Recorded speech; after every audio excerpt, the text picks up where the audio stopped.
Hello, everyone. Welcome to the Rooster Teeth podcast. I'm Gus. Oh, I'm Gavin. I'm Andrew. I'm Barbara. And Gus. Furry. How do I make you quiet? I'm loud. You're so loud. We're in our temporary audio space. The main space is being used for something else right now. I walked in there. I forgot that we were in this room today. You put it on the calendar invite. I know. I'm the one who wrote it. You wrote it. Because I thought something else was going to be filming there today, but the other thing got postponed. I thought, oh, maybe we're back in there, and I walked in, and they were filming something I wasn't expecting. So I mean, how are they the to Grandpa know Simpson thing that we were going to be in there at 5 o'clock on a Monday? Yeah, who knows? There's no way they could have known. It's No way to predict it. Unknowable. I do like doing it in here, though. I actually, I was looking forward to doing the podcast in here. We do Tales from the Stinky Dragon in here. I don't know if we mentioned that last time that we were in here for RT podcast. I think we did. I think we mentioned that we do like all the not all of them, but most of the audio podcasts in here. You guys did a Bleep Face in here for the first time in person, right? Did a little office day. Yep. Do they have to drag all this setup in and out of here every time you guys do a They different show? don't. Thank God. I think they bring in stuff. The cameras. Okay, thank God. Yeah. My heart just sank for the behind the scenes, all the tech people and the people running the show and broadcast. If they had to move that If they shit, didn't move all that shit every time, like it's like, oh no, we're moving it out. They're doing the podcast in here. No, We talked about this recently, but there was one episode of the podcast we did back at the old studio when we were in the annex, and like 10 minutes before we went live, the place where the electricity comes from the pole into our building exploded and melted. So we had no power. So we had to pick up every camera and light we could and then run across the parking lot to our other studio and set it up to live stream from there. And that was like a mad dash. I was like everyone grabbing as much equipment as they could and running. Yeah, that was we ended up back in the conference room. Right where we used to do it. Right. Yeah, that was fun. that was madness. I went out of town. I went to Vegas last week. Brag about it. It was nice. It was hot as hell. On your monthly vacation? Did you go see the 7 inches of Lake Mead that's still left? So I got in a taxi there. I was taking a cab. I forget where I was going, but it's one of those rides where it starts out and the cab driver's totally normal, and then by the end of it, he was talking about how the drought in the Western United States was a hoax and how water was just being dumped into the ocean. And I was like, but I've seen the photos of Lake Mead. It's low. He goes, yeah, it's low because they're dumping it all out into the ocean. They're doing that to artificially increase the price of electricity and water. Like they're just turning on a thing and draining it? Right. Or they're like helicoptering it out? No, like they're just letting it go. They're like opening a spigot and draining Lake Mead into the ocean. It's like, I don't think that's how that works. It really is crazy the lengths some people go to rationalize things that they don't understand in their brain. To come up with these like insane conspiracies is just like, I don't think these people are coming up with anything. but I just like I have to no, I know. It's definitely not like their own thought. I think it's definitely something that's like a public conspiracy theory. But it's also like, who's doing it? Who's dumping the water? Why those people? They. Ladies and Who gentlemen, is they? Cui bono? Who benefits? Like find who benefits from that? Like wild. It's like it would take so much more energy to pump water from Lake Mead, like an eighth of the way across the country, because Vegas is not super close to the ocean. Significantly inland. Yeah, it's significantly inland. Like to pump that amount of water all the way to the ocean would require way more energy than I think you would get from like raising like water electricity prices. Now you got to pay 4 cents more for a kilowatt. It's just like that makes no financial sense to any like on any in any area. I think aren't the electricity rates in you don't live there? I don't know why I'm looking at you. Aren't the electricity rates in England about to go up like 80%? Because of Ukraine, Russia? I believe so. Yeah. Like next month, the electricity bills or whatever they pay for power is going to go up like 80%. But you got trust there. Boris is out. It's Boris trust. is out. You got Liz Truss. She's in. Know nothing. I know nothing about this person. I don't know any. Just like, okay, cool. I guess. I don't know who this is. She's basically the last thing the Queen did, I think, was instate her as I feel like prime. Liz Truss is forever going to be like that. What eventually will be like that obscure prime minister trivia fact. Like, who was the last prime minister to visit the Queen or the first prime minister to visit King Charles. It's like, it's going to be Liz Truss. She will forever be remembered and be a bit of trivia just because of the timing of her taking over the prime minister office. I read a fact that when the Queen became Queen, Winston Churchill was in as prime minister, and him and Liz Truss were born 101 years apart. Oh my God. Isn't that crazy? My brain cannot, like, I can't. She was also the Queen for 14 U.S. presidents. 1400 years. U.S. presidents, which is 30% of the presidents. We've had Biden is 46. Yeah, and I think she was in at like 32 or something. Oh my God. I also know, like, I think it was Justin Trudeau was saying that, like, there was 17 prime ministers or something like that in Canada during her reign. Or something like that. The conversion makes sense, 1714. Yeah, there you go. It's about right. Yeah. Did anyone else text Gavin the second they heard the Queen died? Because I did. I was like, hey, I'm sorry about your Queen. Because it's like, I mean, like, you know, obviously she reigned for a very long time, but also, like, it's your Queen. She's been the Queen as long as, like, multiple generations of your family, and it must have been, like, a bit of a shock. I think it's quite shocking just because she was the Queen so long. Yeah. Like, she was the Queen when my grandparents were teenagers. Like, it's like, that's to that extent. When they were dancing to Chubby Twist, as we discussed earlier. Yeah, the #1 hit for the longest time. But yeah, well, I wasn't sad or anything. It was, she lived a damn long time. Very long time. It's quite expected. How old was she? 96. Yeah, it's the age where it's like the shock comes because of the reign of tenure. Not that a 96-year-old woman has shuffled off this mortal coil. That is much more understandable. And it is weird to say you like long live the king now. Yeah. When the king is like 73 years old or something. How old's Charles? He's up there. He finally got a job. Congrats to him. Yeah. Bravo. 73 years old. That resume is just just one sentence long. Marge, homemaker, 1980 to present. What's the next potential queen in the succession? It's like not for like another, 6 or 7 different I think it's like levels? 3 or 4. Oh, really? That's it's okay. Charlotte. And I just because I read a fucking story about it. It's And Charlotte's the kid of William? William, right? I believe so. But if William's son has a kid, then it'll be him, right? Unless it's a daughter. Right. But still, it'll be a different woman. Right. And then it transfers to John Goodman at some point. Did you see the graphic of all the generations of corgis that she had? She had like one corgi that was a descendant, like 16 generations up from all. It's like a dog family tree. It's crazy. Oh yeah. It's like this corgi was like a descendant of the first corgi on the British Isles. Like it's like this one's been here since like the Romans came. Like it's telling other dogs to leave the country. I wonder if anyone ever told the Queen, adopt, don't shop.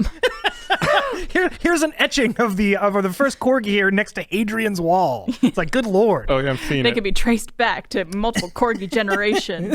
Thanks Tyler. He sent me the info on it. She was given her first corgi as a gift on her 18th birthday in 1944. It was a corgi named Susan. Which seems like that seems like what a corgi's name would be like in 1944. Susan, Ethel, Margaret, Olivia, just Barbara. Yes. But then Sugar's offspring were named Sugar and Honey. It's like you go from a very serious person's name to then like kooky dog names after that. Kooky is a good dog name. Oh, that would be.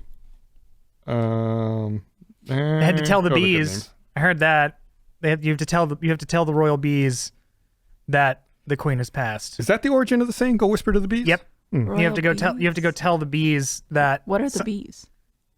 In the royal apiary. The like actual honey bees. Actual bees? Actual bees, yeah. How do you just go bzz, bzz, bzz? They gotta just know who they're working for? Yeah. Yeah. No, literally, like you have to the royal beekeeper has to go and be like, the Queen is dead. But good news, there's Charles and not your Queen. Not your Queen is still you're still yeah, they freak out. They have to go tell them that the Queen is dead. Or you have to tell the bees certain things, like when someone dies, when someone gets married, and something else. There's like 3 things you're supposed to do. Is this a real thing? Yes. And you tell them Tradition is in weird. English? It's tradition, yeah. But I don't know if it's an English tradition. I think it might be just a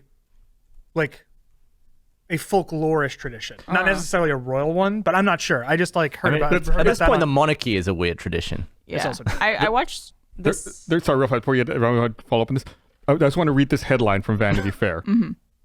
The Queen's bees have been informed of her passing. It's an important step. All 80,000 of them have The Queen's bees. You're supposed to cover it, like, I think I read somewhere, like, you're supposed to cover the beehives in, like, black cloth. No joke. You're supposed to cover them in black cloth They're the very morning. morning. Yeah. Seriously. Yeah. I didn't realize that the bees were such and sensitive souls. you're supposed to invite them to like major weddings. That was the other thing. So it was like births, deaths, and weddings. How would you bring them? Do they all wear tuxedos? You're just supposed to invite them. They're just like, it's one of those things where like, I just want to be invited. I'm not going to go. But What? just like invite. But what if they show up? Then your meal counts all off. Exactly. Yeah. RCB. How many generations of bees did the Queen oversee? That's what I want to know. She had the original bees that were brought over. Yeah. Maybe that's why one of the corgis' name was Honey. Who knows? Ooh. I saw this whole like mini documentary about what happens when the Queen dies. It's called like Operation London or London Bridges Down, I think is what they say. Okay. London Bridges, not Operation. London Bridges Down, I think is what You're it's. gonna say Operation London Broil. Like what? And apparently, like all newscasters before reporting on it have to like change to like black clothing, and like there's all these different steps that happen, and like all these different scenarios of like where she passes and what happens depending on where she passes, and what the whole like what happens to London when it happens, like the whole city shuts down, all the flags go in half mast, like all these different steps that it takes, and it's like wildly complicated. I'm sure she wouldn't even want that. Like Right? she was pretty no fuss. Like when I think when she was queen for like 90 years, she was like, "Look, some people live a long time. All right, it's just what happens. I'm queen because I've lived a long time. Crack on." Crack on. Yeah, it's funny. I was trying to think like, oh, what can we talk about? Is there any news? And it was like most of the day I was thinking about it, and then like right before we came, like, oh right, yeah, the Queen died. Yeah, What? But there's new iPhones, Gus. there are new iPhones. Did you Dynamic hear- Island. Did you hear about the new feature? Now you don't have to worry about the SIM tray because it's not in there. That's not it. Yeah, What's a SIM tray? it's where.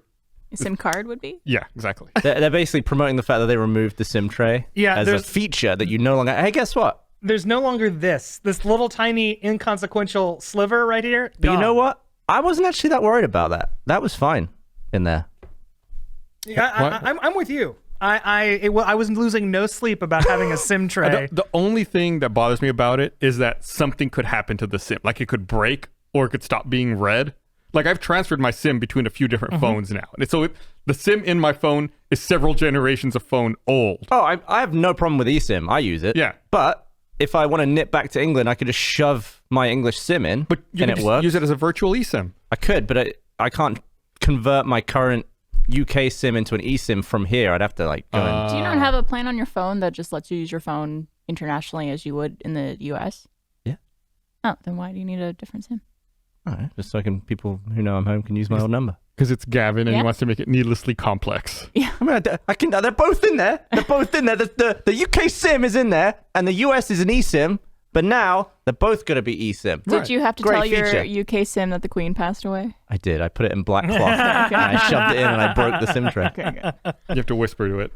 I don't know, it's just the way that they describe the removal of something as like a great thing. It's just like, Subtractive innovations where it's like we've made this better by taking something away. Yeah. We've made it better by. Did they change the way the camera looks? I know some people had issues with like the 3. It's largely the same. Is it not Yeah. just 2 now? That's the Pro still has 3. Okay. The regular one has 2. Yeah, there was like rumors that it was no longer it was going to be recessed, so you wouldn't have this like Little piece that stuck out. Yeah. yeah, but not this time. Not this time, baby. Didn't you used to have an Android? Oh, maybe I'm thinking of Drew. Oh yeah, Drew had an Android. Now he has an iPhone. I think he gave in. I think Yeah. I think he finally switched. But no, yeah, I'm. I was thinking about that when I got this one. I was just like, and then they announced the 14. I was like, when is the next thing? You know what I mean? Like, when is the next, not evolution, but revolution going to come in that technology? Because I feel like for the most part, we're just kind of like tinkering with like small things and like just kind of like majoring in aesthetics. It's one of those things like, I don't even think we've thought of it yet. I don't even think that we've gotten to like... It'll be a while. I feel like every major step forward like that, you're looking at like 20, 25 years, if you're lucky, for something to happen. Like, I mean, the internet really took off in 94 is when it really started exploding. Then, cell phones in 98 or so, 97. Yeah. Is when they became a lot more accessible. And then, I mean, we're looking at like a smartphone like we know it today in 2007. So, yeah, I mean, I guess it's been a while then. Yeah. So 15 years now. Yeah. We're closing in on it. I'm like thinking, like, I was having this discussion a little while ago just about like how we did it with trains. Like, trains are it. That is the pinnacle of like moving lots of people vast distances very quickly for very cheaply. It's trains. It's always been trains. We figured it out. The next, like, there's not the next thing to like revolutionize. It's going to have to be such a gigantic leap in technological advancement. Like, we can't. It's going to be like teleportation. It went from like trains to smartphones to something else. Yeah, it's like whatever that next thing is, because like everyone's trying to like reinvent. Masterhead's like, oh no, it'll be some stupid hyperloop thing. It's like, no. That's dumb. That's really stupid. It's trains. It's always been trains in terms of like efficiency in moving large groups of people vast distances. Would you count like maglev as like a new? Well, that's still a train though, isn't it? It's still a train. Does that count as just like a train improvement, but not like a new thing? Yeah, that's a fast train. It's a fast train. No, maglev and like the Japanese trains that like go like 700 miles an hour or something insane. Like, awesome, great, but it's still like the same essential technology of like, yeah, crane cars. It really is, in my mind, it's really just going to be like, okay, the thing that after trains is like faster than light or teleportation. It's got to be something. It's got to be something like that just completely changes. Trains, like maybe 200 miles an hour to faster than light. Yeah, exactly. No, I mean, like what?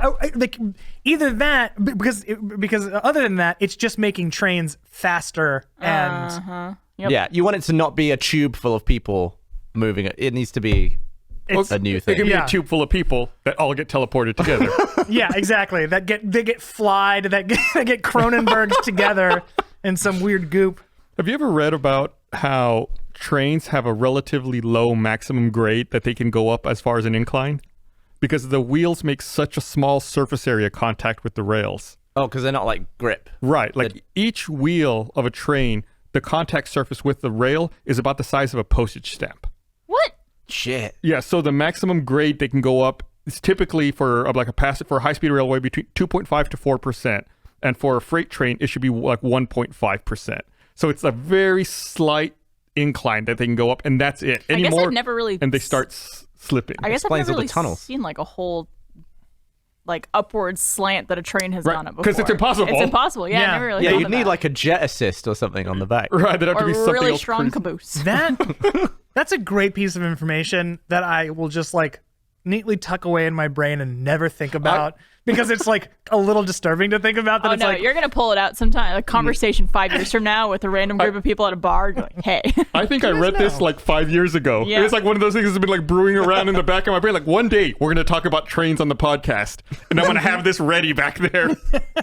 Train is absolutely the superior method of transportation, right? Slower than fly. I don't care.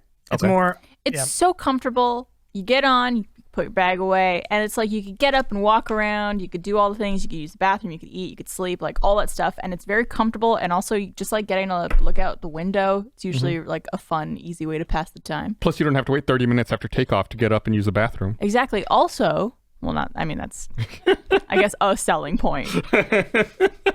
No traffic or delays usually, right?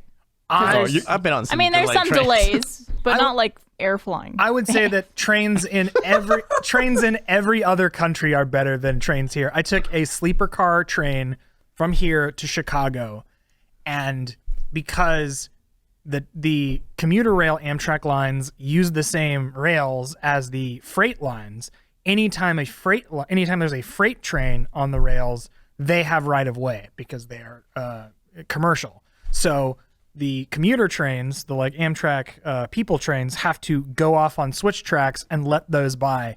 It took 12 hours to get from Austin to the Texas border. Oh my God. It would be faster to drive. It 100% would have been. Like, you can get from Austin to the Texas border in 5 by car. Yeah. Like, you're there. Yeah, but trains are so fun.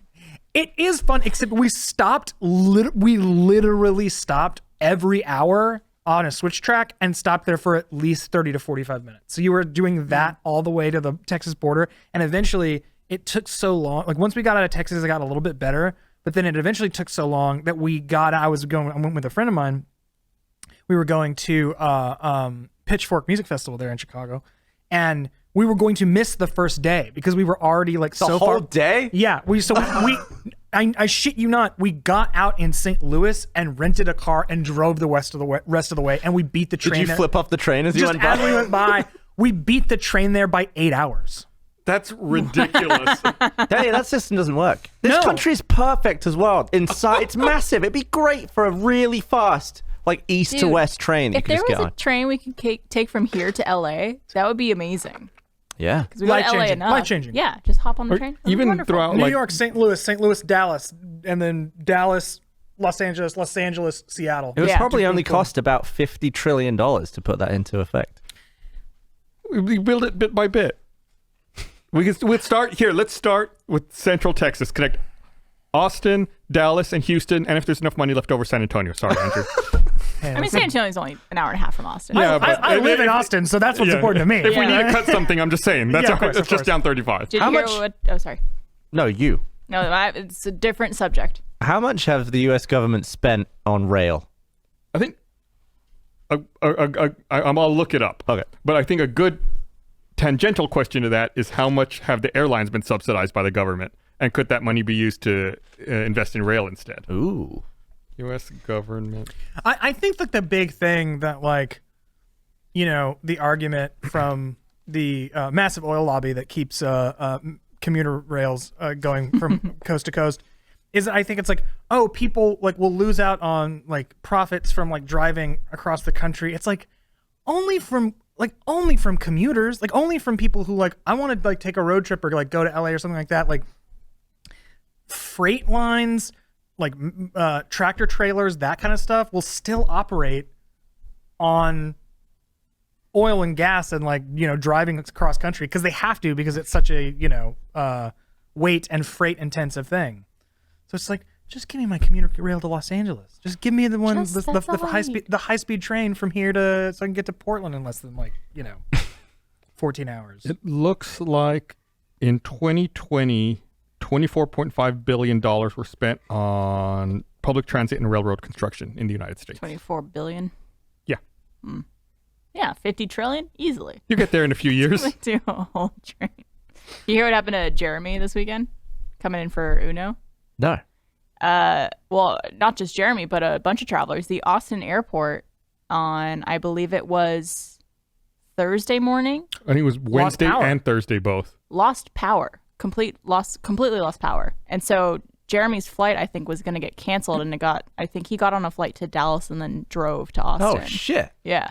I think on Wednesday it was out for like 3 or 4 hours In the morning? in the morning, and then on Thursday it went out again, but it was a shorter time Okay, on Thursday. I then want I to say it think was it like was- an hour maybe on I Thursday. think it was Wednesday he was coming in. Shouldn't a building that important be connected multiple times to the grid? I Like, think how do they have a power There's like a failure? transformer that burst I or something? believe so. Yeah, but still, it goes through one transfer. Have two.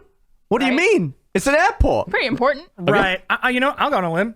3. Let's Whoa. get 3. That's like nuclear power plant levels of connections. Even when, you know, we had our website hosted in a data center in South Austin, it had 3 different points where power came into the building, and they made it a point to put it on different sides of the building. Yeah. That way, you know, there was no like one point of failure, like, oh, if the lines get knocked down there, it's still coming in on this other side. No, ABIA is a extension cord hooked up, just like running through the grass. It's just plugged into Dallas through one extension. It's plugged into a power strip with a little switch on it, but it doesn't have a red light, so you don't know which side is on and which one's off. You gotta like, if damn you're it. outside, you gotta be like, Is it?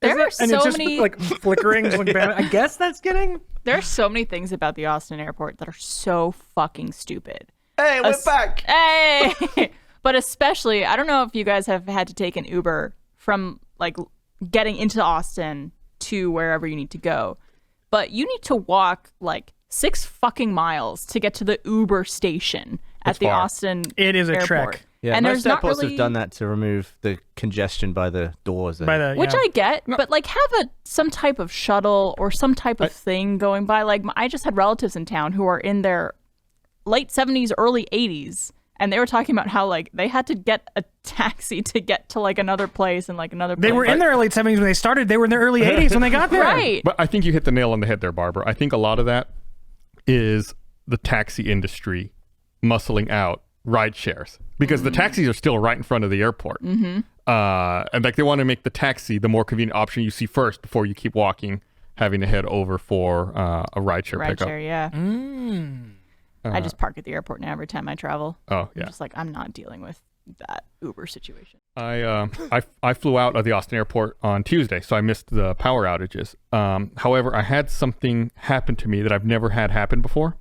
You had too much power. I had too much power. Yeah, we stole it. We took it with us. That's Gus in a nutshell. I was going to fly from, definitely not. I was going to fly from Austin to Houston and Houston to Vegas.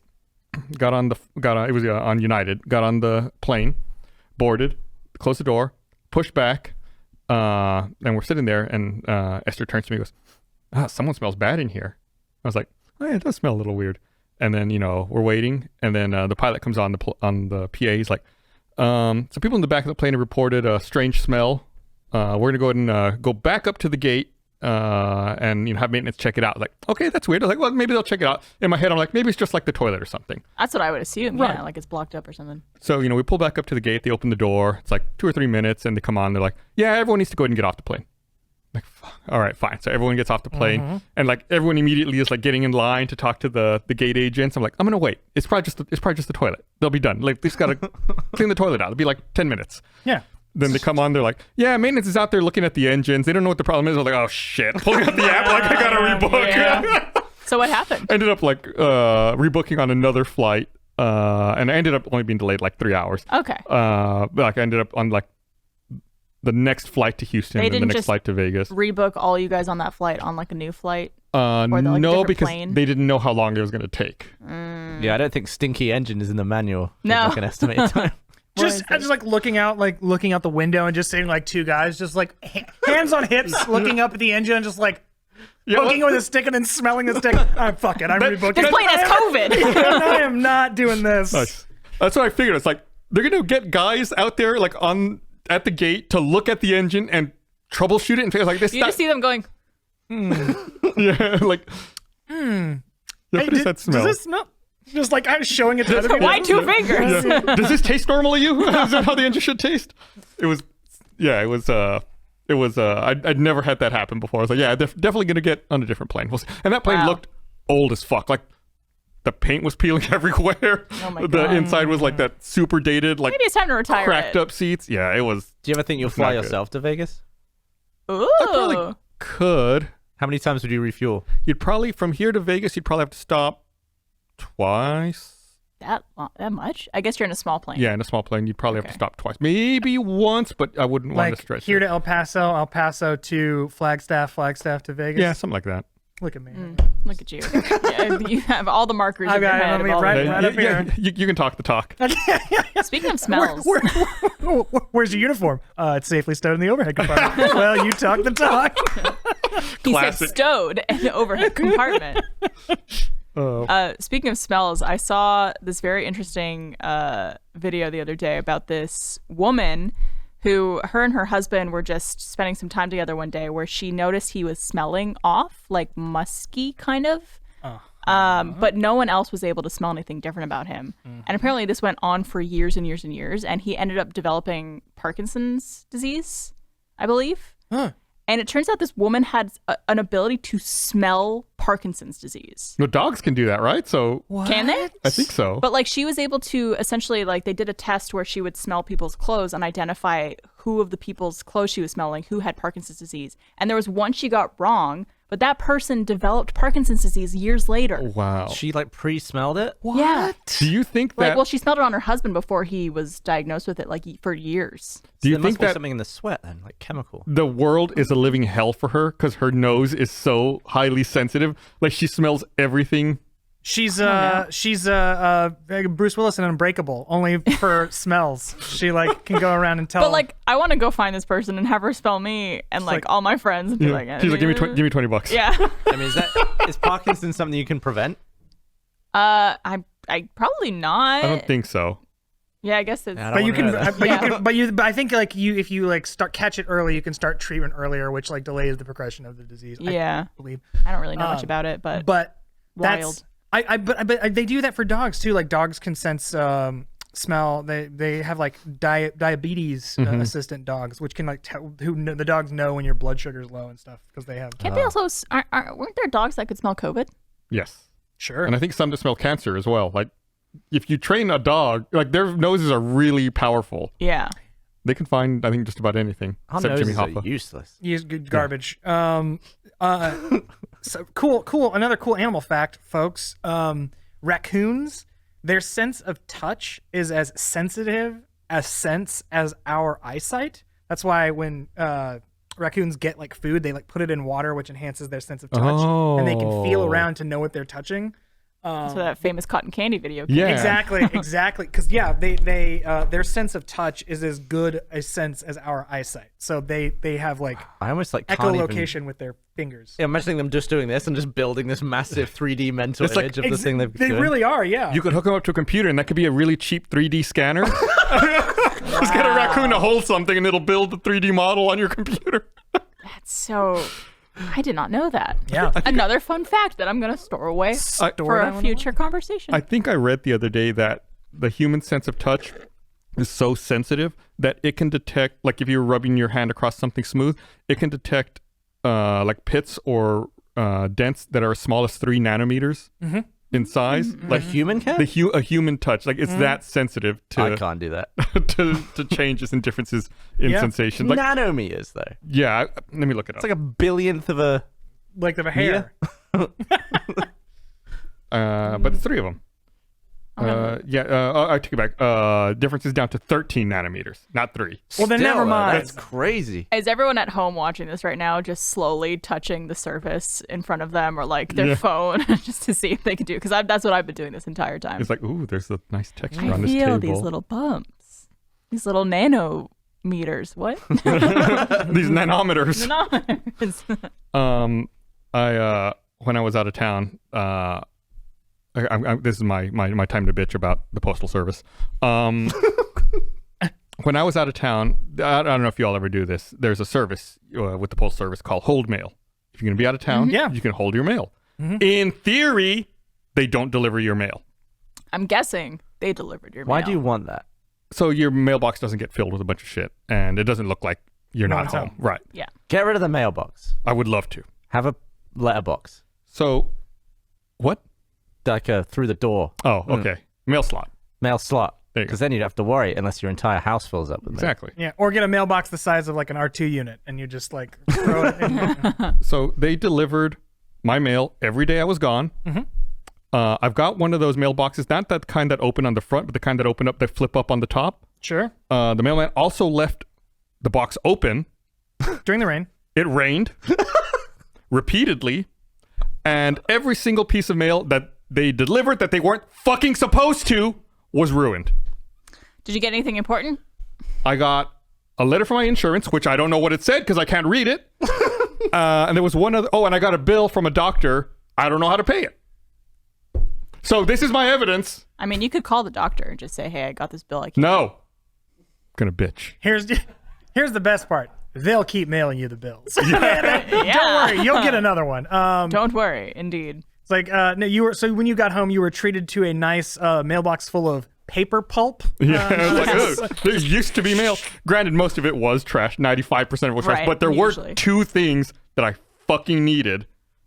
And Can I make a deal with the postman, with the mailman, and just try and get him to not mail all of that shit into my I mail? would love that. There's like a lot of that junk mail. You could call a number on it to ask to stop receiving it. Like I don't want to do any work. I just want to not get it.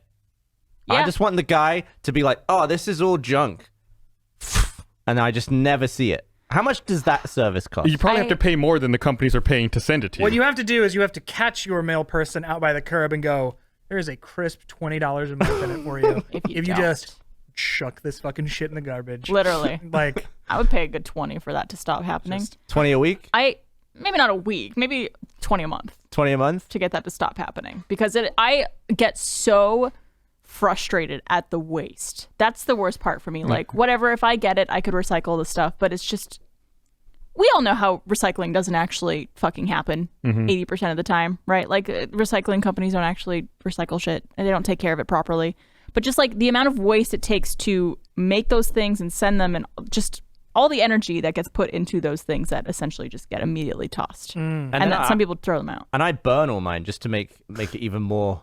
Does it increase your carbon footprint? Yeah. to even more really dig your heel into that carbon footprint. Just want to really I leave. mean, if you're And throwing it then- into your fireplace, you're using the energy, right? Yeah, well, then I get all the ashes and I put it in the mail. And it just goes somewhere else. Wow. Yeah. Just put return to sender on the ashes. You know, you I don't really do you that. should take one of those like return, like, you know how some things that mail you get like a return envelope to send something back. You just shit in it and just send it back, and that'll probably make it stop, right?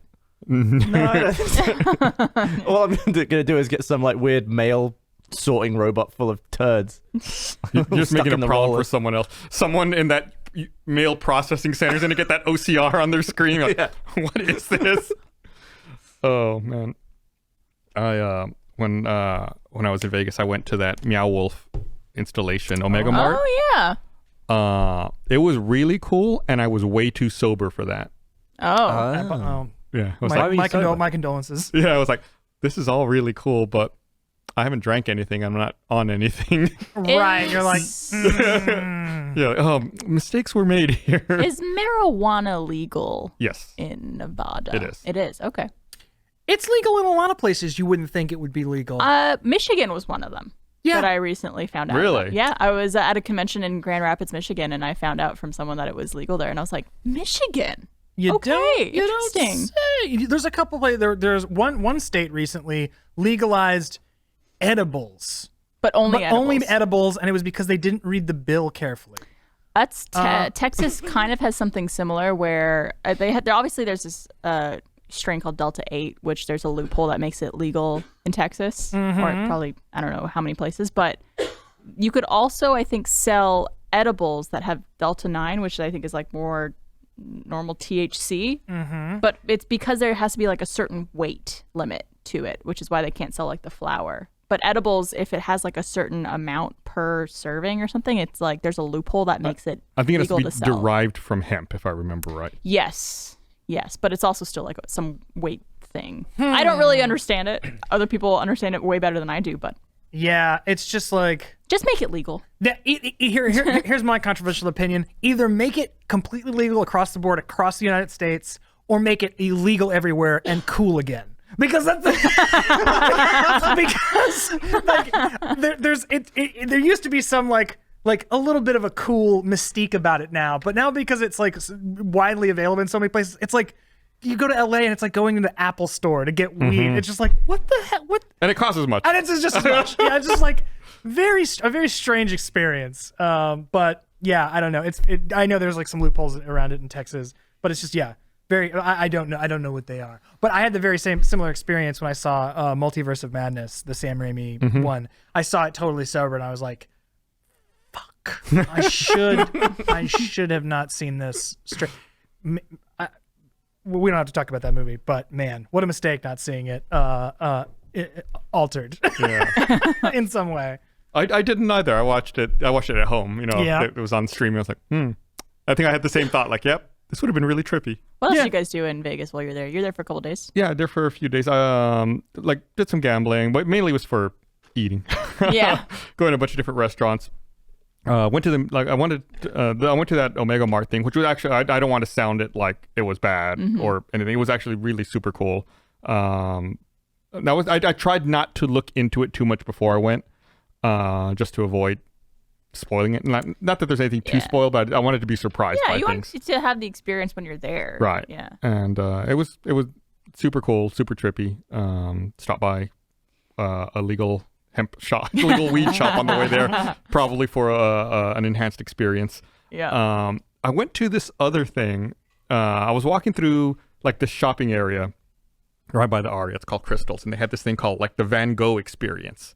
I was like, huh, what's that? Is it they have like Van Gogh art or something, or like some kind of Van Gogh museum? I was like, all right, again, I don't know anything. Walking by, like, it's right here. Let's go in. So my wife and I went to that. We went in, again, not knowing what it was, and it was like you walk into this big room that has mirrored it's like huge. The room itself is probably like the length of this stage that we're in, from like that parking lot to that parking lot. Oh, wow. And maybe like double the width of the broadcast area. Holy shit. So it's massive. And you go in and like there's support columns that are like covered in mirrors, and there's like a box. Yeah. There's like a box, like a room in the middle that's covered in mirrors. And there's like benches all scattered around the room. Like, and then they're like projecting sunflowers, like Van Gogh sunflowers all on the walls. Like, what the fuck is this? You take any photos? A couple, I can show you. Yeah. Then they cut your ear off. And the whole experience. We sat down and we're there for like 5-10 minutes, and we're like, is this it? Are we just gonna like stare in this room at sunflowers forever? And then like the music starts, and then like the sunflowers start changing. Like, oh, okay. And they start like projecting various pieces of Van Gogh art onto the walls set to music, and they like kind of shittily animated parts of it where like stuff's moving and they're like trying to tell a story through this art. And I was like, this is garbage. Oh, really? You didn't like it, huh? Well, because I felt I'm not like a fine art person by any stretch of the imagination, but I was always under the impression that the point of art is for you to look at it and for it to make you think and unlock your thoughts. Right. Viewing it in this setting was like someone else had programmed the music, had put together animation, and was like trying to tell a story through the art. So it's like the thoughts are being made for you. It's like your thoughts are put onto rails as to what to think and what to feel as you're watching this thing. And I was like, I fucking hate everything about this. I'm sure there's some people who love it. I'm sure there are. On rails thinking. Yeah. It was I don't not, have to do any work. It was not for me. I was like, like I said, we sit down. At first, it's like the sunflowers and everything, and they're showing different art. And then like halfway through, I'm like, they're gonna end on Starry Night. Starry Night's the finale. I know it. And yeah, sure enough, like at the very end, like the music swells. Like at one point, they're playing like Adagio for strings, and I'm like, fucking shoot me. It's just like, man, I really appreciate. It's like, guys, we need really start thinking inside the box here. We need very straight linear processes. Tell them what to think. Yeah. I can see people in chat who disagree with me. Some people really like it. Again, just not my thing. It was. I just felt like I was being railroaded into like a specific way of thinking, like this is the presentation for you, instead of looking at it, appreciating it, and thinking on your own about it. Yeah. Right. It's like I like movies for that. I like movies more for that reason, where it's like, oh, this is like a narrative that I'm being like drawn into, and like a story's being told and everything. But with like museums, fine art, stuff like that, or like paintings and stuff, I really do like the like just a personal affecting experience with like, let me see this thing, let me experience this thing, like on my terms, and like draw from it and have it affect me in that moment, in that way. I always feel like such an imposter whenever I go to any sort of like museum or like art exhibit, because I'm like taking everything in and like looking at everything and reading descriptions and what the artist was thinking or whatever it is they have like next to the paintings. But I also feel like I'm an alien trying to act like a human in those situations. I'm just like, yes, I will slowly walk around this exhibit and spend this amount of time looking at this painting. Yes, very nice. And then like walk over here to look at that one and spend this amount of time. You count in your head, like you look at the painting, like 1, yeah, like 2, how long is acceptable 3, to stand in front of this one so that other people wouldn't? I kind of just do what other people are doing too. But it's definitely one of those situations where I'm just like, I don't know. Maybe it's because I just don't have like that's art sensibility that some people do when they go to exhibits like that, and they try to really think through. But I feel like I don't have any sensibility about that either. But like my goal when I look at something like that is like try to see what were they trying to capture, and does it make me feel anything? Yeah, like what does it evoke in my experience of life, and is there a connection I can make to it? Yeah, I guess I just don't have a soul or something. Well, So true, something's missing. Well, you're Canadian. Yeah. That's it. I'm not a ginger, all right? You just have a ghost. That's that one of the things that always strikes me usually. The first thing with a lot of like experiences with art, especially like seeing like some of my favorite artists and my favorite paintings, is the size of them, which like I never like. Caravaggio is one of my favorite artists, old master, and I got to see a Caravaggio exhibit in Chicago one time and went in this hall of these paintings. And of course, I've only seen them on a screen, a picture, a JPEG, so it's all like this big.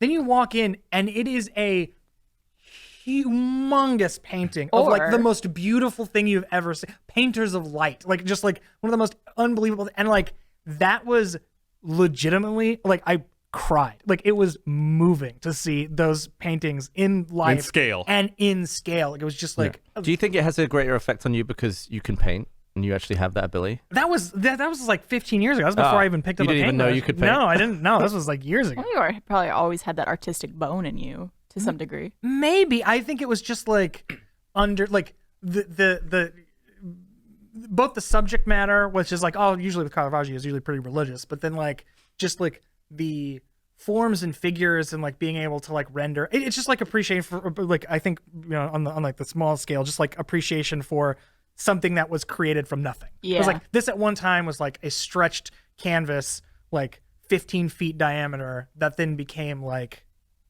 this unbelievably There's gorgeous also scene. the alternative too, which I've seen, like the Mona Lisa, I think, is a lot smaller Yeah. than Yeah, you think it's it would be. Like in person, the actual painting is like It's not big at all. this big, but like in my head, it's like, Massive. It's larger than life. yeah. Yeah.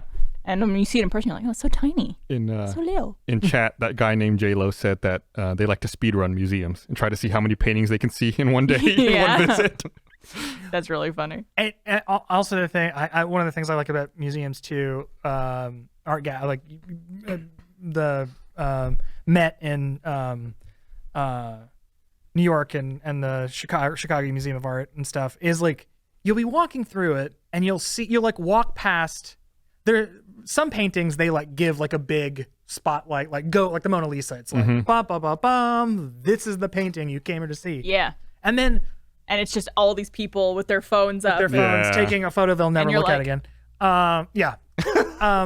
But then like you'll go to like the Chicago Museum of Art and it's just like you'll walk past like a masterpiece which is next to just like another amazing painting, but like like you'll walk past like water lilies and then it's just next to just another painting that you've never heard. There's like it's so strange to have like the context of these pieces that are just like breathtaking masterpieces that are super super famous. Next to some Joe Schmo over here. Whereas like right? this is the janitor, he got it, but we gave him we can let him put up a painting in here. Like it's just like it's just strange to be walking and be like, okay, well that's a ship on the ocean. It's beautiful, and there's just one of the most famous paintings of all time. Yeah. Right next to it. Just like okay, cool. What is the thought process in? I don't. It's not programming, but like Curating?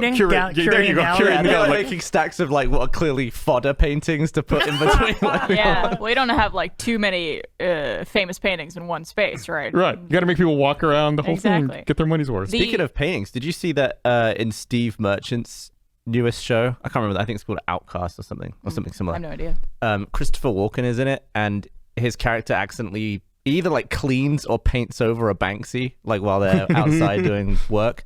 But it was a real Banksy. Like Really? Steve Merchant got Banksy to put a painting there like weeks before they shot there, and then they like uncovered it and did the whole thing. And I'm not sure if the cast knew it was real. Yeah. 'Cause I haven't actually seen the show. I need to watch it.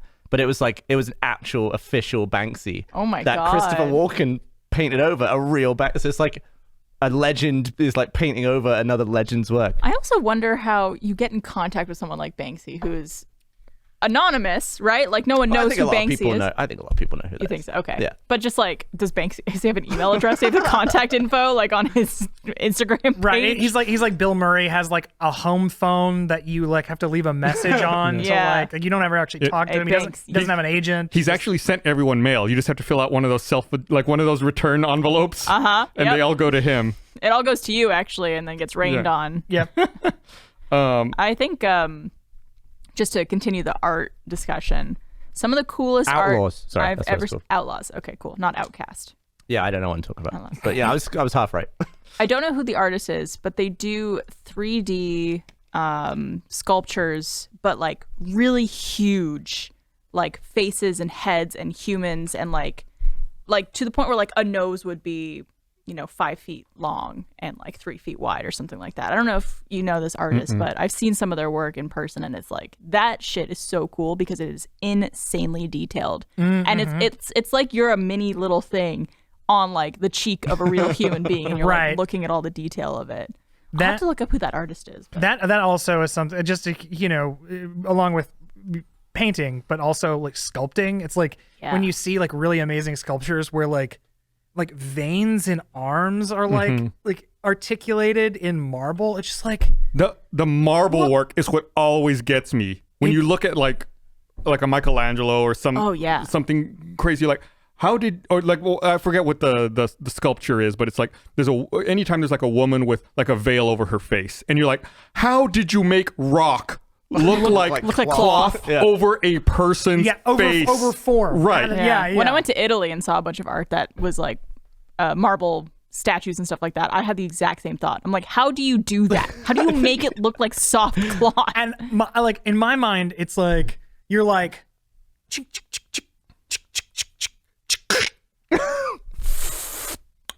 Well, that's 7 years. And I guess this one doesn't have a leg. Like.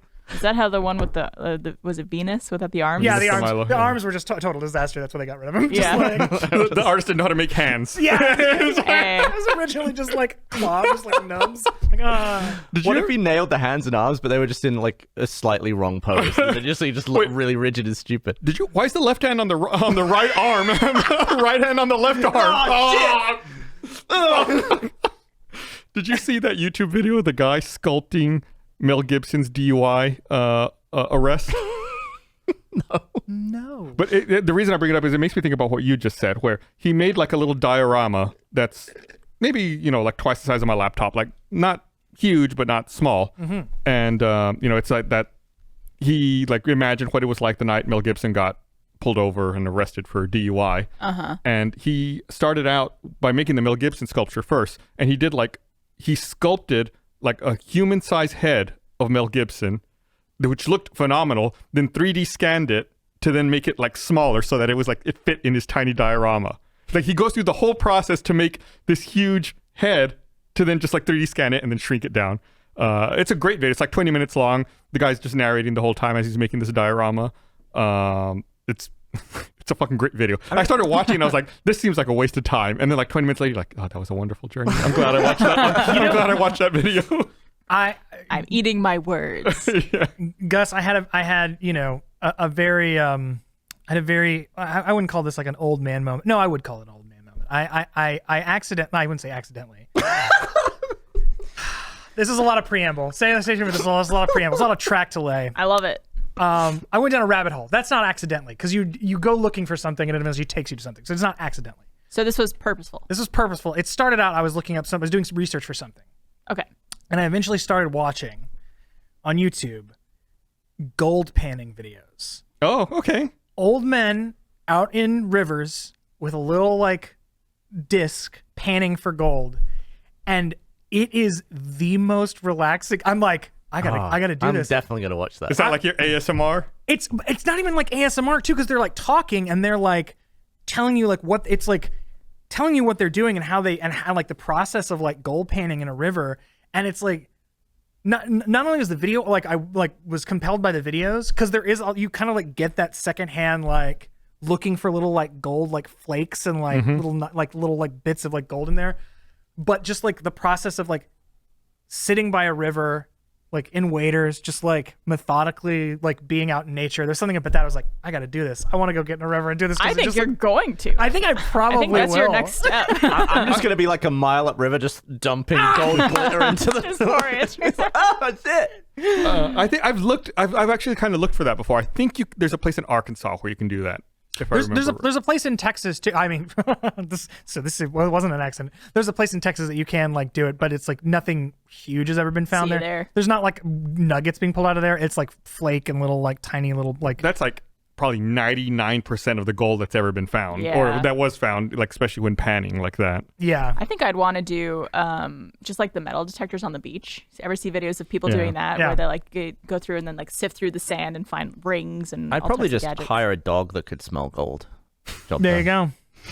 And Parkinson's. Yeah. Yeah. Get double whammy. That like yeah, there's just something like really fast because it's like it's a heavier metal, so you like slosh this, you get the like dirt and like rocks and stuff like that, and you like move it and you like wash it in the river, and like the rocks and dirt and everything eventually flow out, and because the gold's the heaviest, it like lands in the corner. It's really like methodical, and something again like painting, which is why I took painting up, is something like very like practiced and meditative, and so I was like, that seems very appealing to me. That reminds me, there's an absolute garbage TV show I watch. What does that remind you? Your talking reminded me of some bullshit. Yeah, something really fucking awful. I want to say it's on Discovery. It's a show called Outback Opal Hunters. Oh, okay. It's about like people who go into the Australian outback to like opal mines and try to find opal. Oh, no. And it's like everyone has, there's different ways to do it. Whether it's like a big excavation machine or people going with like hammers and like shovels and digging. But the thing that's striking to me about that, and the reason it makes me think about it, is like the amount of earth you have to move in order to get the smallest payoff. Yes. Yeah. It's like, oh, we're going to move 10 tons of dirt to find 50 carats, or like Yeah. the tiniest little minuscule, like blink and you could miss it. Yeah. Yeah, and they probably do. Right. It Yeah. probably happens all the time. Like, and that's one of the things that people could be like, yeah, this mine's already been, dug out. That's already been mined dry. But we think that we can still find some, if we dig by hand and look, because they Yeah. only went through Yeah. with machines here before. Yeah, we'll do it manually and that's like that when you like, if you ever actually crunch the numbers on like time, energy to like payoff ratio, you would probably say you probably wouldn't do it, because Right. it's just like, well, that's the other thing too, is like those like in some of those gold like videos I was watching, they get, I mean, like the tiniest amount after like an afternoon of like looking, they get like like fractions of an ounce, and it's like, Could you even pay their salaries for the day? no, it's like they maybe get like $12 worth of gold. Wow. It's like Out of a whole day of out of a work. whole day of work. So it's just like, you got to be in this for the love of the game, man. I guess like, so, yeah. there's like you're not like, Yeah. It's not like not like the gold rush. You're not Right, you're not right. finding a boulder made of gold. right, exactly, one the size of a fist. No. Right. I hate looking for small shit. I recently I got my lens repaired. It's like a lens about this big, and it came back like set wrong. I had to change the dial because you can change the mode of the lens based on what sensor you have, and I had to unscrew these 3 tiny little screws, probably like a couple of mil high, more than 13 nanometers high. 3 of them, and then you slide the thing up, and then you retighten them. And on the last one, I had it just on it was so small that you could just like have it on the end of the screwdriver. It doesn't go anywhere, and it just went. And I blinked, and it was gone, and I felt it hit my leg, and I was like. I was just in the middle of my studio, which is a massive open room, and I was just like, Not carpet, though, right? no. Okay. If it was carpet, you'd It's be gone. Gone for But still, it was gone. It was But yeah. gone. Just I can't find it. I was spent Well, like an hour just Barbara like, could take her metal detector over. I Let's bet, do it. I bet you I could find that screw. Do you Yep. think smash you would cut. show up on a metal detector? No, I bet you could find it without one. Good We at should finding little definitely tiny test things. this. As someone who's lost backs of earrings multiple times and little yes. tiny pieces of jewelry, I have my methods. It just vanished in front of my eyes. Yeah. That It's probably in the folds of your pants. yeah, exactly. Smash cut to Gavin in that like contraption from Honey I Shrunk the Kids, where he's like Counterweight. the counterweight in the backyard, like going across the floor. I was worried, like, because I crawled around on the floor for about an hour, like listening to podcasts and stuff, just like doing back and forth. And I was like, what if it's just stuck to my leg? And I was like, and then I was worried it was on me. Right. It's, Yeah. it's gone. I would love for you to find it. Like set a Roomba in there and listen for the little when it sucks up something metal inside it. Yeah. Next time there's time, I'll come by your studio and I'll look for it. And that's all I'll do all day. There's something I really like about, like you said, the very mindless, methodical, you can kind of zone out. I did that this weekend during the Uno Infinite stream. Trevor was on a couple times, but also like just being there to watch and support and whatever, help out where needed. I was helping taking the cards and shuffling them and also configuring the decks because we wanted to make you guys like actual Uno decks that had the proper cards in it and proper colors and everything like that. I spent, I think, 3 or 4 hours there taking the cards you guys were done with, re-divvying up all the different colors, reassembling all the decks, shuffling all the decks and everything like that and putting them... It was so nice, though. Because it was just mindless. Yeah. Mindless, just hanging out. Me and Kayla and Cameron were doing it for a little bit and just chatting and just taking numbers and doing all this thing. And that stream is an insane you experience. guys absolutely crushed it. I legitimately had a dream Friday night because y'all started the Uno Infinite stream on Friday. Yeah. I had a dream Friday night that it was that time to do this podcast on Monday, and the Uno stream was still going, dude, and that I was forced to go play Uno and then do the podcast. We should have just taken over and like done the podcast while playing Uno. I think you guys could have gone. I thought you were going to go into Monday. I thought there was no way this game would end. I they would have to manufacture an ending. Right. I was like, this seems impossible to get through this. Yeah. What time did it end? And it was like in the middle of the night. 4:30 on Sunday morning. I mean, to be fair, if it's going to end, it's probably going to be like 4 a.m. when no one's around, I guess. Yeah. Well, no one in this country. But people were still watching. I think people just had it up the whole time. I actually saw someone tweet a photo of their screen. They had it up for so long that they got screen burn. Of the little of the overlay where like it had like a yellow overlay and it was like subscribe to first for this to add cards. Like or something. Chiron got burned. The thing that was in there the whole time because it was up on screen for like 37 and a half hours. I think you guys went. And we had some insanely generous dumps of gifted subs and all that stuff. And some just like really bizarre things that happened. I guess that when you do play Uno for so long and everyone's doing the same thing and like certain cards aren't being held. Like we had one of the punishment cards was draw until you get a wild card. Oh my God. But the deck we were playing from was shuffled from the ones we'd been putting down and no one had been putting down the wild card. Oh no. So it ended up being like, and then like halfway through, I don't even remember who was drawing it. I wasn't even on at this point. I was just watching. I was just like, oh, this is the stuff we've been putting down and we've not been playing this card. So that someone ended up with like an obscene amount of cards back. Yeah. And at one point I rolled a handful of dice and on like a couple of D20s I rolled like 20 and 19 and I was just getting more. It was like everything worked for the best in keeping that game going as long as possible. It was honestly like very nice to just have on in the background during the day. Like I had it on almost the whole time. When I wasn't on, I was just at home like editing and just had it on behind me and stuff. I thought it would go on for again like you Gus. I thought like someone would have to come in and be like stop like this. OSHA was gonna shut it down. Right. Yeah. Like some Jordan comes in. Stop this! We can't do this anymore. It's running it like because I mean Jordan did come in, but he came in with Fireball and food earlier. Oh, that's very good. No, I just mean like it was going to be like we have to stop the madness. Like we've got to make other stuff. This is going into like Wednesday of this week. Like because again, like it could have just kept going. I mean, it could have just kept going. It is weird having to plan for something to go a really long time, but not knowing whether it'll go like more than an hour. Like it could have ended an hour in. We had no idea how long it would go. Yeah, community really showed up for it. It was great to see the support. Also, like I'm really excited now that there's like a whole bunch of people who have first membership for the first time. Yeah. So like maybe people who could watch this podcast. Oh, I guess you could always watch this live.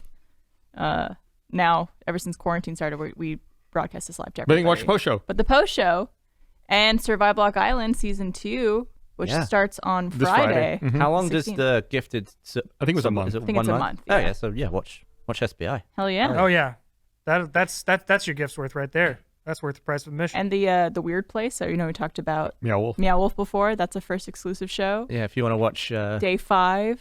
Us walk around at 3 a.m. every night. This is when we had to film that. I love that show. That was a great show. It was weird. And a place.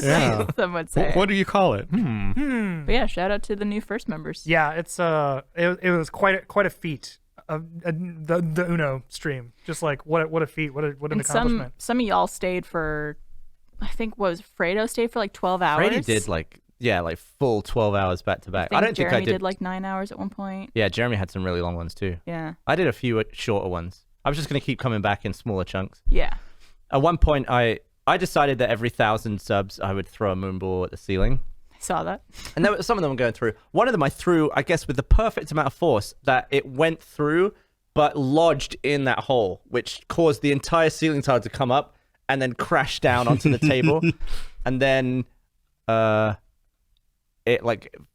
someone smashed it on their head and it knocked all of the weight. I think. Was it Joe, maybe? Might have been Armando smashed it on his head. Oh, maybe Mondo, yeah. And the wind from that caused all of the cards on the wall behind to start doing this, and they were falling out. It was just like from one ball came so much chaos. I was there when you threw a moon ball. I don't know how you did this either. Directly through an already existing hole you had made before with a moon ball, and it went into the ceiling and never came back out. I was like, if he hit it once before, chances are he hit it again. But it's so like I don't think realize how high the ceiling is in that building. It's really high. And to like just whip a ball up and hit the exact same small little like ball hole sized thing up there. It was very impressive. You're nothing if not consistent. Consistently terrible. Mm-hmm. And of course, with the broadcast crew there. Yeah. The whole time. Thank you. I think Brian. I think you were there when the whole thing ended. Yep. Oh yeah, that's crazy. A lot of people behind the camera also making sure that it's going out to the internet. A lot of work goes into it for sure. Yeah, I watched the end of it, the way it ended, and it was like either it was gonna end like in like tears and people falling to their knees, or it really was just gonna be like, and that's it. We did it. That's it, guys. And it was that. And it was that. It was just like I almost can't believe it. Well, and then just like, are you? And then Joe being like, "You fucking with me? Don't like, was that really it? Oh God!" He's just like screaming. Apparently, that moment too. You'll see in the clip. I think it's all over social media of like the final round. BK had a card where you choose the color of what to go next, and no one knew what Alfredo had. He had one more card left, and she happened to change it to green, which is what he had. But I can't imagine how he felt and what was going through his head. I know.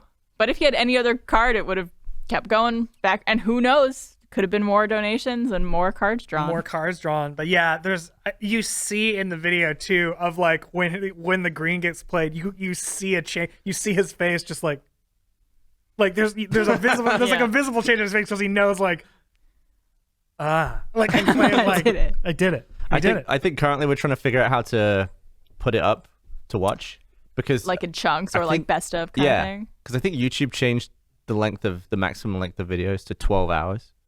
Oh, cowards. Yeah, I guess you could put it up in 3. Yeah, or maybe just cut some, or just do a best of. But that's a lot of footage to go maximum through. File size is 256 gigabytes or 12 hours, whichever is less. I put up a 19-hour video once, so they've definitely changed it. Yeah. Okay. It's on my second channel. Yeah. Gotcha. When did this happen? Oh yeah. It's the you falling into a pool. No, that's only an hour long. Oh. It was like a 5-second real-time clip of some Pyrex exploding, and I just called it the longest 5 seconds on YouTube. It's stretched to 19 and a half hours or something. What a great It's going title. to be a 20-hour video of him looking for that screw later. Me looking for that screw. Just- I've committed. With magnets all over me. Actually, very smart. The magnets, that's the way to... I'll get one of those powerful like little horseshoe magnets. I have Like a cartoon. I have neodymium magnets that I was doing this with, and I got nothing.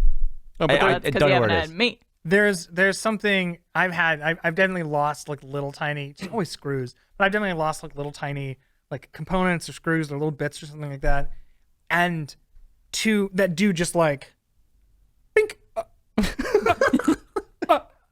and just like it literally could be anywhere, but then when you find them, it is like heroin. It is just like, oh my God, there it is. Yeah. Oh, here. Oh my good. I said like, and like, oh, just like perfect. Oh my gosh, I cannot believe it. Just like of all the, of all the microns in all the world, my fingers found these. It lined up. Just up. right. Maybe the post show should be you trying to find the screw. Yeah, I'll live stream it on my phone. What if you're looking for it like you talk about all the microns, all the atoms in the universe, you find the right ones. What if unknowingly it's the one time where like the electron cloud in your fingers passes through the electron cloud of the screw and no contact is made, And it just just like everything lines up perfectly, and your hand goes right through the screw, and you never even know. Like this infinitesimally small possibility But you happens, feel and you it. don't know. I assume you did this, but I'm gonna ask just in case. You did put your head directly on the floor and look like. Oh, I've tried it. I Okay. put a light down and I tried to backlight it at ground level. I was trying all sorts of stuff. Okay. Trying to see a shadow get past Yeah. across the floor. Yeah. All it did was pick up all the other shit I've dropped on the I floor. was in gonna there. Right, say that exactly. floor is probably covered in like random little bits and Yeah. dirt and stuff like that. Just because It's it's a studio. not too bad, but there are just like tons of small things, and obviously I can't clean them without cleaning the screw and losing it. Yep. I could also just buy a new screw, I guess. That would probably be the easiest solution. But That like, was my screw. but knowing like specialized things for like expensive equipment, it's like, this tiny screw, $48. It's like Yeah. I mean, Yeah. $48 to replace that tiny ass screw. Just pay me $48. Fine. 47. You got to give him a deal. Yeah. Yeah, there you sorry, go. that's It's cheaper than buying the screw. $47.50.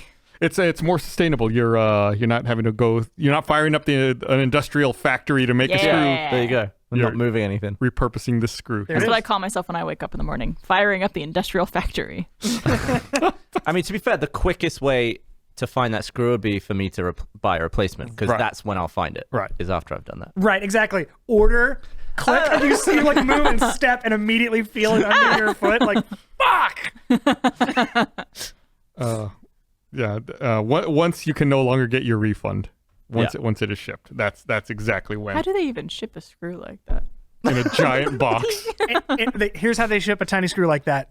In a little plastic baggie, like this big, Like a little, like one of inside those a little bigger tiny... plastic bag, In a inside- massive box. in a massive box with air bubble wrap Yeah. like all around it. Yep. Probably. Yeah, what is the smallest thing you can buy online?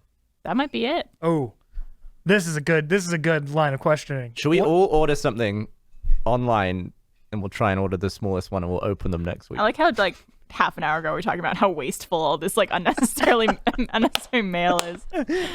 So we're all gonna get shipped something that's gonna come in a box this big. we don't need it. And I'm not saying it. But let's do it. No, that's fun actually. What's the smallest thing you can buy online? It's I'm sure I could buy someone's breath. Does that count? just Yeah, but I'd have jar. to come in a jar. Yeah, but the thing you're actually buying is Nah, the jar is what you were going to measure.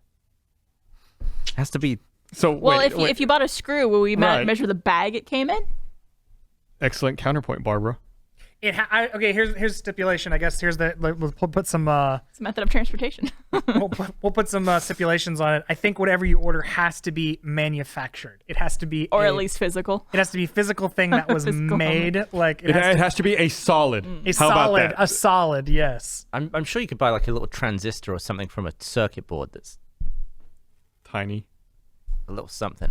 I actually just had to buy a whole bunch of like bits. I'm rebuilding my my Marantz hi-fi system, and I had to order like a whole bunch of like because it makes no economical sense to buy a package of 4 screws for $8 when you can get like a big thing of like multi-size screws for 12. Just like, no, just give me the big thing with all the 12. But man, that little package has some tiny ass screws in it. I'll just give you some of mine. There's, Oh, like, yeah. unbelievably small screws in there. Like like smaller than sunglass screws. It's like crazy. I googled tiniest thing you could buy, and there was a article that came up like the smallest tiny things you could buy on Amazon, and it's all just like miniatures. and Yeah. stuff Yeah, like that. yeah, Oh, yeah. look at this little rocking chair. Just a tiny little rocking chair.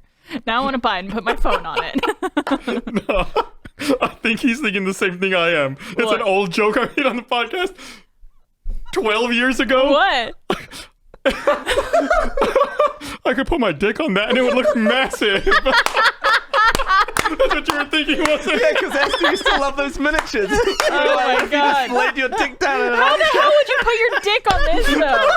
Where would you put like? All over. It's huge. be like stuffing it between the arms. God, I like that you showed that. I was looking at Gus to see if he would remember that show. What a fucking I callback. love it.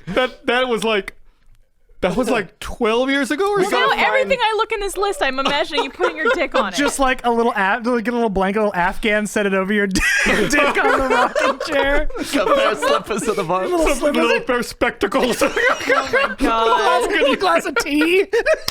Is there anyone in chat who remembers what podcast was from? I'm sure someone, if it's not live in chat, someone remembering. I'm sure someone in the comments of this when it's uploaded will remember. There's someone somewhere who was- probably There's a just listened to it. subreddit called like Tip of My Rooster Yeah. that probably will be able to okay. find it. Oy. God, that was forever ago. It's really funny. Wow. Man, I in totally other news, I sent this to Barbara and Andrew both earlier. You know, I've been rewatching The Simpsons. I've talked about this multiple times. Like every day, I'm watching a little more, and I'm watching it with the captions on. And I encountered a weird thing in the captions again today, watching an episode of The Simpsons. It's season 10, episode 4, Bart the Mother. It's the episode where Bart finds he shoots a bird and kills it, and then he classic. sees in the nest that there are some eggs. So he takes the 2 eggs and hatches them, and they turn out to be reptiles. And at one point late in the episode, the bird, there's a bird watching group, and they're trying to kill the reptiles, and Bart's trying to get away, and Marge is stalling them. And Edna Krabappel says, "Oh, for crying out loud, just knock her ass down," and shoves Marge. But in the captions, they didn't write ass. They wrote A****. So it's like the characters say ass, but in the subtitles, it's censored. That happens a lot with like the F word where they'll. I guess that's when it's bleeped though. They'll also like bleep the subtitle. Right. They You said can't bleep the subtitle if it was never bleeped Right. in the show. That's like a different experience for deaf people. I don't know why they did that. Like I'd never seen any other subtitle in that show. Like, Is it because they can't change the audio of the episode itself, but they have control over the subtitling? So it's like, well, we're going to Are they abide by saying that these it's more regulations. offensive to read than to hear? but also it's like Maybe? it still has the same rating. Like, Right. It's like That is very strange. Although I guess I should try watching a show that has like fucking shit in it and see if those subtitles are also no, it'll be there. Like, normally, typed out? Yeah, normally I watch. I'm old now. I watch all my content with subtitles. It will That's the way to do it. always be there. It was just so fucking weird that I was like, this, like it happened, and I had to hit rewind. I was like, wait a minute, am I imagining that? Or did I see it? So I saw it, then I took a screenshot of it, like just to share with everyone, just be like, what the fuck is this? yeah. Why? Is it because some places will play a show like in a public place with subtitles on, like in a bar, so you wouldn't necessarily hear it? So they also don't want you to read it? I don't know, but if you're at a bar, you'd be offended by the word, looking up at a TV and seeing the word ass. I don't there's agree a with it. reason for it. I Worst just don't know what worst it things is. are written in the bathroom. Come on. If you're at a Yeah. bar, yeah. Okay, apparently the podcast where that happened is before podcast 30. Really? It was that long ago? Because that's when I left for 150 podcasts and came back. I thought we were down at Ralph Alblanedo when that happened. Was it in the Congress office? I think it might have been. Fuck. Wow. If it was 12 years ago, Wow. that would have been before you and I even worked here. yeah, that's when I was Visiting. merely a visitor. Yeah. That's nuts. What podcast number is this? 720? No. 718. 718. Okay. Thank you. Damn. So 700 podcasts ago is when this joke was. We made a joke 700 episodes ago and both Christ. instantly remembered it at the same moment. My God. Wow. Well, oh well. I'm impressed. Yeah. I watched a movie. Like I feel like I've been home for so long. I've watched everything. Like any movie, any TV show that I'm even remotely interested in. At this point, I watched it, and I was flipping through Amazon Prime the other day, probably trying to get away from Rings of Power as fast as I could. And Wait, what? Ooh. You don't want to watch it? I do not like that show. Have you watched any of it? I watched the first 2 episodes. Okay. It's not good. It's boring. It's just like the 3rd episode came out. I haven't watched it yet. The first 2 episodes were just boring as fuck. I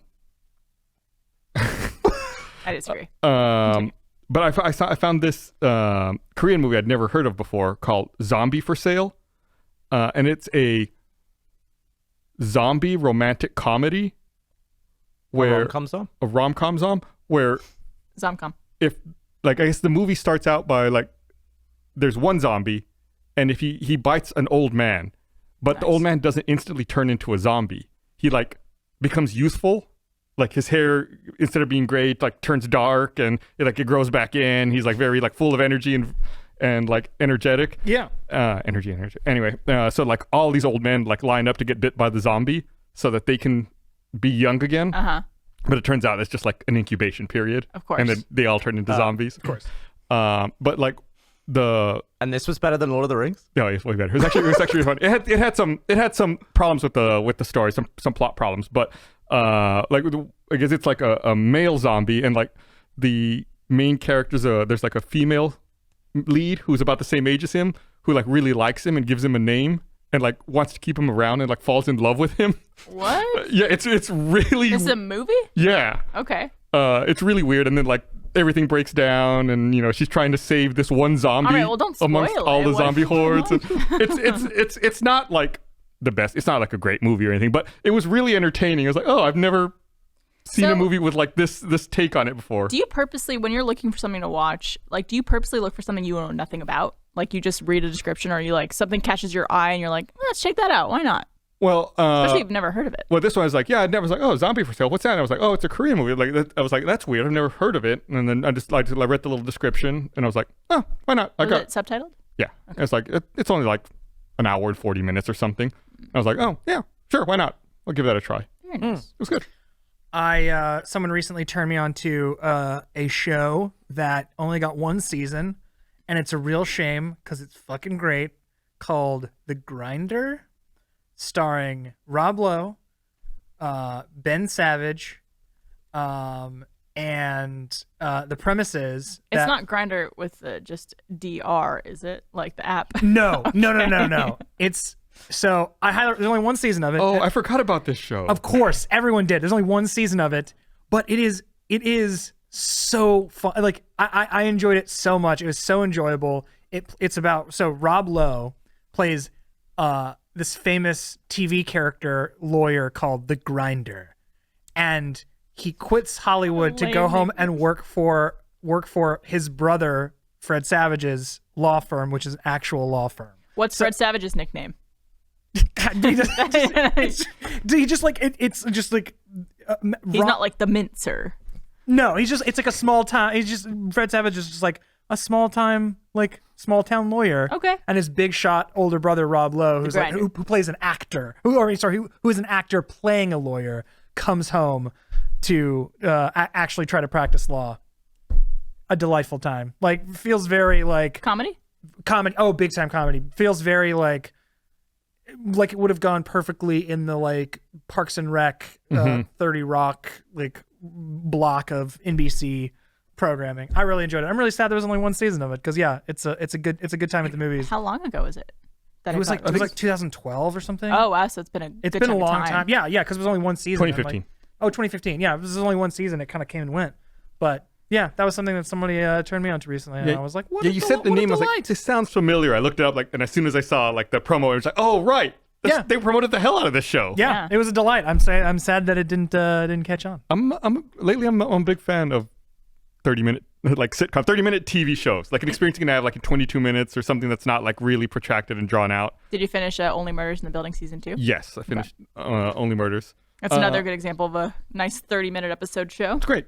I thought season 1 was stronger not that season 2 was bad. I just thought season 1 was stronger. But yeah, absolutely great show. Totally easy watch. Very easy watch, yeah.